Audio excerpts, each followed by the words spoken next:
Hello friends, मेरे digital classes में आप लोग का बहुत बहुत फिर से नए सेशन में स्वागत है। तो चलिए, हिस्ट्री के मोस्ट इम्पोर्टेंट यहाँ पे हम क्वेश्चन कवर कर रहे थे। कल प्राचीन इतिहास में कंप्लीट किया हूँ। जितने भी इम्पोर्टेंट क्वेश्चन हो सकते थे मैं यहाँ पे इंक्लूड किया था।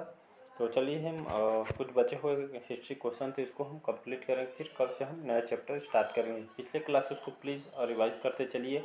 साथ ही साथ नहीं देखोगे तो देख सकते हैं। साथ ही साथ मैं लूसेंट जीके भी करा रहा हूँ और आपका सभी एग्जाम के लिए इंपॉर्टेंट है। लूसेंट से सारे क्वेश्चन आपका तैयार किए गए हैं। तो चलिए स्टार्ट करते हैं सेशन को। पहले बार हैं तो चैनल को सब्सक्राइब करके रख लीजिए ताकि नोटिफिकेशन आप तक पहुंच पाए। तो क्वेश्चन हमारा 21 पिछले क्लासेस को देख लीजिएगा। चंगेज खान ने ये इसकी स्थापना किस चंगेज खान ने की आपकी स्थापना की थी? मंगोल साम्राज्य की, माहुल साम्राज्य की, लोधी वंश के या आपके मुगल साम्राज्य की? इसका जो करेक्ट आंसर हो जाएगा आपका मंगोल साम्राज्य। चंगेज खान ने किसकी स्थापना की थी? आपके मंगोल साम्राज्य की स्थापना किया गया था। तो इसको याद रखिए। आपके यूपीएससी तक के एग्जाम में क्वेश्चन पूछा गया, मतलब बहुत से कम्पिटिटिव एग्जाम में क्वेश्चन पूछा गया है। तो इसको याद रखें। तो ये आपका मंगोल जो साम्राज्य की स्थापना इनके द्वारा की गई थी। ये आपके खास करके 13वीं 14वीं शताब्दी में इससे स्थापना जो है इनके द्वारा की गई थी। तो इसको याद रखिएगा। और यहाँ पे बहुत सारे इन्होंने मंगोल आक्रमण किए थे इनके द्वारा। और 1206 में चंगेज खान ने मंगोल साम्राज्य पर इन्होंने अधिकार यानी हड़प लिया था। और 1227 में उनकी मृत्यु हो गई थी। और कहा जाता है अभी तक उसकी कब्र अभी किसी को मिली नहीं है। ये आपके जानकारी भी कहीं पे हम पढ़े भी नहीं हैं। तो अभी तक इसके कब्र की जानकारी अभी प्राप्त नहीं हुई है। अगला क्वेश्चन देखते हैं। यहाँ पे पाल वंश के प्रथम शासक कौन था? भास्कर वर्मन, धर्मपाल, गोपाल या उपयुक्त में से कोई नहीं? इसका जो करेक्ट आंसर हो जाएगा गोपाल करेक्ट आंसर हो जाएगा। तो पाल वंश के जो प्रथम शासक गोपाल थे और स्थापना भी इनके द्वारा किया गया था, याद रखिए। तो पाल वंश की जो स्थापना इनके द्वारा किया गया था और पाल वंश के जो प्रथम शासक भी आपके गोपाल थे। तो इसको याद रखिए। ये आपके कहाँ पे राज्य करते थे? ये आपके बंगाल को अपने नियंत्रण में ले लिए थे। इसके बाद इन्होंने बिहार में जो बिहार मगध है यहाँ पे इन्होंने नियंत्रण अपने वश में कर लिए थे। और बिहार के जो उदंतीपुरी है जो मठ की स्थापना गोपाल के द्वारा की गई थी। इनके मृत्यु के बाद जो गोपाल धर्मपाल ने इसके जगह फिर शासन करना स्टार्ट किया था। तो इसको याद रखिएगा। बंगाल का जो पहला बौद्ध सम्राट इसको माना जाता है गोपाल को। तो एग्जाम में आए तो याद रखिएगा। अगला क्वेश्चन देखते हैं। यहाँ पे फ्रांसीसी क्रांति कौन से वर्ष हुई थी? 1786 में, 1787 में, 1788 या आपके 1789 में? तो इसका जो डी ऑप्शन हो जाएगा। तो 5 मई 1789 में आपका हुआ था। तो इस डेट को याद रखिएगा। एग्जाम में क्वेश्चन पूछा जाता है। इसकी शुरुआत जो है आपके जो फ्रांसीसी जो क्रांति हुई थी इसकी शुरुआत कहाँ से हुई थी? तो राजा लुई सोलवे, याद रखिए, राजा लुई सोलवे। और उत्तरी अमेरिका में जो निवेशकों के हानि के कारण ये आपके सामाजिक और आर्थिक और राजनीतिक रूप से ये आपके 1789 में हुई थी। तो इसको याद रखिएगा। तो आपके 1789 में हुआ था। तो इसको याद रखिए। अगला क्वेश्चन है, अक्सर इस क्वेश्चन को बहुत बार क्वेश्चन रिपीट करता है। तो आर्य समाज की जो शुरुआत है, आर्य समाज की जो शुरुआत किसने की थी? स्वामी विवेकानंद जी ने, राजा राम मोहन राय ने, गोपाल कृष्ण गोखले ने या स्वामी दयानंद सरस्वती जी ने? तो इसका जो करेक्ट आंसर हो जाएगा स्वामी दयानंद सरस्वती इसका करेक्ट आंसर हो जाएगा, डी ऑप्शन। तो आर्य समाज की जो शुरुआत है स्वामी दयानंद सरस्वती ने की थी। कौन से सन में इसकी शुरुआत की थी? तो डेट भी बता रहा हूँ मैं, 875, याद रखिएगा। तो आपके आर्य समाज एक हिंदू सुधार आंदोलन है। ये आपके इस स्थापना जो है स्वामी दयानंद सरस्वती ने 1875 में आपके कहाँ पे की थी? तो उन्होंने बम्बई में की थी। इसको याद रखिएगा। तो आर्य समाज का एक हिंदू सुधार आंदोलन है। इसकी स्थापना जो है और इसकी जो शुरुआत है स्वामी दयानंद सरस्वती में बम्बई में मथुरा के यहाँ पे विरजानंद के प्रेरणा से इन्होंने की थी। तो इसको याद रखिएगा। अगला क्वेश्चन देखते हैं। बिंबिसार कहाँ का शासक था? या बिंबिसार कहाँ पे शासन कर रहा था? मगध में, कंबोज में, अवध में या आपके गांधार? तो मगध साम्राज्य के सम्राट बिंबिसार ये आपके मगध में आपका मगध का शासक था, कहने का मतलब है। तो इसको याद रखिएगा। 542 ईसा पूर्व से 492 ईसा पूर्व तक ये मगध का सम्राट था। साम्राज्य के सम्राट थे, इन्होंने इनको और इसको एग्जाम में क्वेश्चन पूछा बिंबिसार को और किस नाम से जाना था इसको, श्रेणिक, तो इनको श्रेणिक के नाम से भी इनको जाना जाता था। ये आपके पहले बौद्ध धर्म को मानते थे, इसके अनुयायी थे बौद्ध धर्म के, लेकिन जो उनकी पत्नी थी रानी चेलना कि उनके उपदेश और उनसे यहाँ पर प्रभावित होकर उन्होंने यहाँ पे जैन धर्म को अपना लिया था बिंबिसार ने। याद रखिए, तो बिंबिसार ने बाद में पहले बौद्ध धर्म को अपनाया था, लेकिन उसके पत्नी से प्रभावित होकर इन्होंने जैन धर्म को अपना लिया था। फिर बौद्ध से फिर जैन धर्म आए थे। इसके बाद इसकी राजधानी कहाँ थी? राजधानी उज्जैन में इन्होंने स्थापित की थी बिंबिसार ने, तो इसको याद रखिएगा। अगला क्वेश्चन देखते हैं। अगला और नेक्स्ट क्वेश्चन देखते हैं। सांगों के काल में जब सांगों का जो शासन काल चल रहा था उसका जो उस समय ये किसका पुनरुद्धार हुआ था? जैन धर्म का, ब्राह्मणवाद का, या आपके पारसी धर्म का, या आपका बौद्ध धर्म? इसका जो करेक्ट आंसर हो जाएगा, तो सांगों के शासन काल में किसका पुनरुद्धार हुआ था? तो आपके ब्राह्मणवाद का हुआ था, तो इसका बी ऑप्शन करेक्ट आंसर हो जाएगा। अगला क्वेश्चन देखते हैं। टीपू सुल्तान कहाँ का शासक था? बंगाल का, कर्नाटक का, हैदराबाद का, या मैसूर का? तो इसका जो करेक्ट आंसर हो जाएगा डी ऑप्शन हो जाएगा मैसूर। तो टीपू सुल्तान मैसूर साम्राज्य के आपके शासक थे, याद रखिएगा। और इनका जो शासनकाल है, इनको मैसूर में शेर के नाम से इसको जाना जाता था, याद रखिएगा।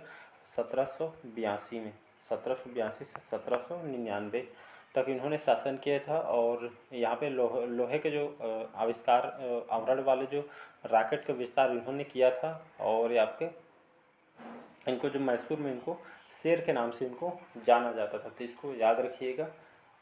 ये 1782 से 1799 तक इन्होंने यहाँ पे मैसूर के इनको शासन किए थे। अगला क्वेश्चन देखते हैं। बहुत बार क्वेश्चन रिपीट हुआ है। पंजाब केसरी की उपाधि से किसको सम्मानित किया गया, या पंजाब केसरी के नाम से किसको जाना जाता है? लाला लाजपत राय जी को, सरदार बलदेव सिंह, भगत सिंह को, या आपके रणजीत सिंह को? तो इसका जो करेक्ट आंसर हो जाएगा लाला लाजपत राय करेक्ट आंसर हो जाएगा। तो लाला लाजपत राय जो भारत के प्रमुख स्वतंत्रता सेनानी रहे थे, आपको सभी को पता हो गए। तो इन्होंने भारत के प्रमुख आंदोलन इनके द्वारा किया गया है। इनको पंजाब केसरी के नाम से इनको जाना जाता है। तो आंसर जब भी लेना है तो आपको लाला लाजपत राय ही आपको आंसर लेना है। तो इसका जो करेक्ट आंसर हो जाएगा आपको ये ऑप्शन करेक्ट आंसर हो जाएगा। और यहाँ पे जो लाला लाजपत राय है, इन्होंने कौन से आंदोलन किया था? लाहौर में जो लाहौर में साइमन कमीशन का विरोध करने पर लाठीचार्ज इनके ऊपर किया गया, और इनके चलते इनकी मौत भी हो गई थी 1894 में। 1894 में अपने शुरुआती समय में इनके द्वारा पंजाब नेशनल बैंक, याद रखिए जो हम आजकल बैंक यूज करते हैं पीएनबी, पंजाब नेशनल बैंक, और लक्ष्मी बीमा कंपनी की जो ये आपके जुड़े हुए थे इससे। तो एग्जाम में क्वेश्चन पूछा गया है आपका जो बीमा लक्ष्मी बीमा कंपनी, इसमें से कौन से व्यक्ति जुड़े हुए थे करके? तो ये आपका लाला लाजपत राय जुड़े थे, और इन्होंने पंजाब नेशनल बैंक जैसे यहाँ पे इन्होंने चरण में शुरुआत में इन्होंने यहाँ पे जुड़े हुए व्यक्ति हैं, तो इसको याद रखिए। क्वेश्चन कहीं से भी उठा सकता है, इसको याद रखिएगा। अगला क्वेश्चन देखते हैं यहाँ पे। शून्य का आविष्कार जो है किसके द्वारा किया गया था? भास्कर के द्वारा, चाणक्य के द्वारा, आर्यभट्ट के द्वारा, या उपयुक्त में से कोई? तो इसका जो करेक्ट आंसर हो जाएगा, तो शून्य का जो आविष्कार किसके द्वारा किया गया है? तो आपके आर्यभट्ट के द्वारा किया गया था। जो हम जीरो यूज करते हैं, तो इनका जो आविष्कार इनको आर्यभट्ट को कहा जाता है। ये आपके जाने माने गणितज्ञ थे, तो इसको याद रखिएगा। तो आप इसके जनक या आविष्कारक उनको कहा जाता है आपके आर्यभट्ट को। अगला क्वेश्चन देखते हैं। रामचरित जो मानस है ये आपका किसके द्वारा लिखा गया था?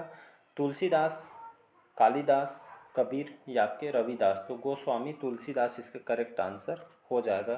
तो रामचरित जो मानस है ये आपके किसके द्वारा लिखे गए? तो तुलसीदास के द्वारा, गोस्वामी इनको तुलसीदास कहा जाता है। तो इनके द्वारा लिखी गई कौन सी भाषा में इसको लिखा गया है? अवधी भाषा में लिखा है। अगर भाषा पूछे तो अवधी भाषा लेना है। किसके द्वारा लिखे हैं? तो गोस्वामी तुलसीदास, जिसको याद रखें। तो ये आपके प्रसिद्ध ग्रंथ है, तो इनके द्वारा लिखा गया था। और ये यहाँ पे भगवान राम जी की, यहाँ पे भगवान राम की कहानी, ये खास करके उनके ऊपर ये आपका अवधी भाषा में लिखा गया है, तो इसको याद रखिएगा। अगला क्वेश्चन देखते हैं। नेक्स्ट क्वेश्चन देखते हैं। बौद्ध साहित्यिक या कृतियाँ सामान्यतः किस भाषा में इसको लिखी जाती है? संस्कृत भाषा में, तमिल भाषा में, प्राकृत भाषा में या ये आपके पाली भाषा? इसका जो करेक्ट आंसर तो इसका जो करेक्ट आंसर हो जाएगा आपका पाली भाषा करेक्ट आंसर हो। तो बौद्ध जितने भी बौद्ध साहित्यिक कृतियाँ वगैरह ये आपकी कौन सी भाषा में लिखी गई है? तो आपके पाली भाषा में इसको बोली गई है। खास करके ये आपके दक्षिण बिहार वगैरह साइड में इसको पहले बोली जाती थी पाली भाषा। तो उसी भाषा में इसको आमतौर में जो बौद्ध साहित्यिक जो रचना हुई है पाली भाषा में हुई, जैसे आपका विनय पिटक, सूत्र पिटक, अभिधम्म पिटक, ये त्रिपिटक ये खास करके आपके पाली भाषा में आपका लिखी गई है। तो इसको याद रखें बौद्ध साहित्य में। अगला क्वेश्चन देखते हैं भारतीय पुनर्जागरण के जनक के रूप में किसको जाना जाता है? लाला लाजपत राय को, राजा राम मोहन राय को, शहीद भगत सिंह को या आपके बीजी तिलक को? तो इसका जो करेक्ट आंसर हो जाएगा तो भारतीय पुनर्जागरण के जनक जो है आपके राजा राम मोहन राय को, जो भारतीय पुनर्जागरण के जनक इनको कहा जाता है। तो इसको याद रखिएगा। इनके द्वारा 20 अगस्त 1828 में इनके द्वारा ब्रह्म समाज की स्थापना इनके द्वारा की गई थी, और जिसका जो शाब्दिक अर्थ है वन गार्ड ऑफ सोसाइटी ये आपका होता है। इसका मतलब तो इसको याद रखें। तो इनको आधुनिक भारतीय पुनर्जागरण के जनक भी इनको कहा जाता है।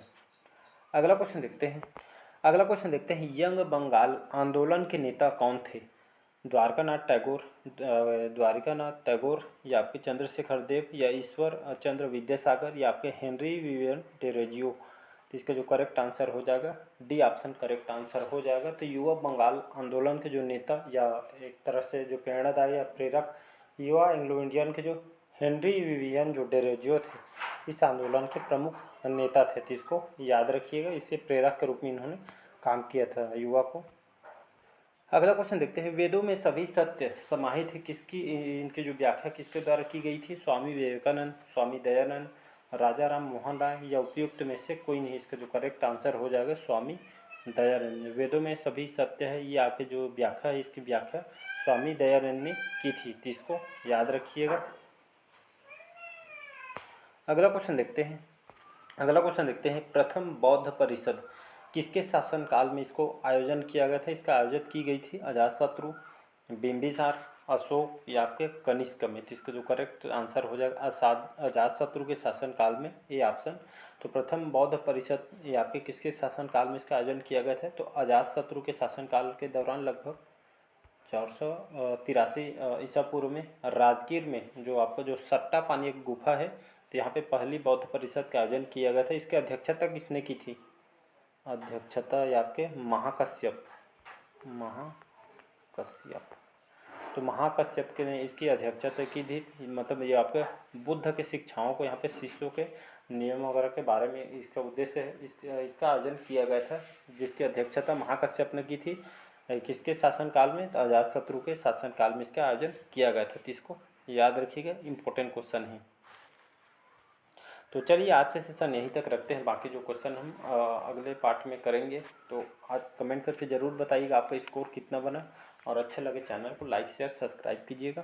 तो मिलते हैं अगले पार्ट में, इसी तरह के क्वेश्चन लेकर आऊँगा मैं। Thank you.